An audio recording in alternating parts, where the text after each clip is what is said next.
ನಮಸ್ಕಾರ ಎಲ್ಲರಿಗೂ, welcome back to my channel. ಇತ್ತೀಚೆಗೆ ವಿಡಿಯೋ ಮಾಡಿ ತುಂಬ ದಿನಗಳೇ ಆಗಿತ್ತು. ಈ ಯೂಟ್ಯೂಬ್ ವಿಡಿಯೋನೇ ಮಾಡೋದು ಬೇಡ ಅನಿಸಿತ್ತು. ಯಾಕೋ ಮನಸ್ಸೇ ಸರಿಲಿಲ್ಲ.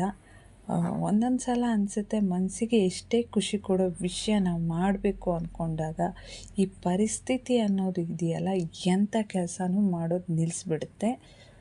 ಈ ಮಧ್ಯೆ ನನಗೆ ಖುಷಿ ಕೊಟ್ಟಂಥ ವಿಚಾರ ಏನಪ್ಪ ಅಂತ ಅಂದರೆ, ನಾನು ಆಗಾಗ YT ಸ್ಟುಡಿಯೋ ಓಪನ್ ಮಾಡಿ ನೋಡಿದಾಗ ಸಬ್ಸ್ಕ್ರೈಬರ್ ಇನ್ಕ್ರೀಸ್ ಆಗ್ತಾಯಿದ್ರು. ಜಾಸ್ತಿ ಇಲ್ಲ ಅಂತ ಅಂದ್ರೂ ಬೆರಳೆಣಿಕೆಯಷ್ಟು ಸಬ್ಸ್ಕ್ರೈಬರ್ ಇನ್ಕ್ರೀಸ್ ಆಗ್ತಾಯಿದ್ರು.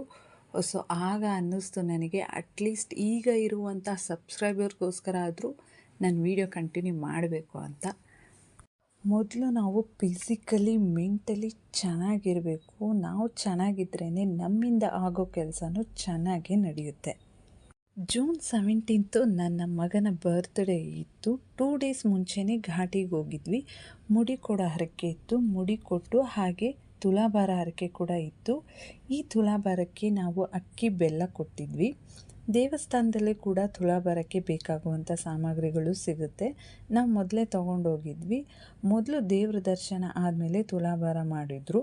ಲಾಸ್ಟ್ ಟೈಮ್ ಘಾಟಿ ಸುಬ್ರಹ್ಮಣ್ಯ ಸ್ವಾಮಿ ದೇವಸ್ಥಾನಕ್ಕೆ ಹೋಗಿದ್ದಾಗ ಅಲ್ಲಿ ತುಲಾಭಾರದ ಬಗ್ಗೆ ವಿಚಾರಿಸಿದಾಗ ಉಪ್ಪು ಮತ್ತು ಕುಂಬಳಕಾಯಿ ಇವೆರಡು ಬಿಟ್ಟು ಏನು ಬೇಕಾದರೂ ತುಲಾಭಾರಕ್ಕೆ ಕೊಡ್ಬೋದು ಅಂತ ಹೇಳಿದರು.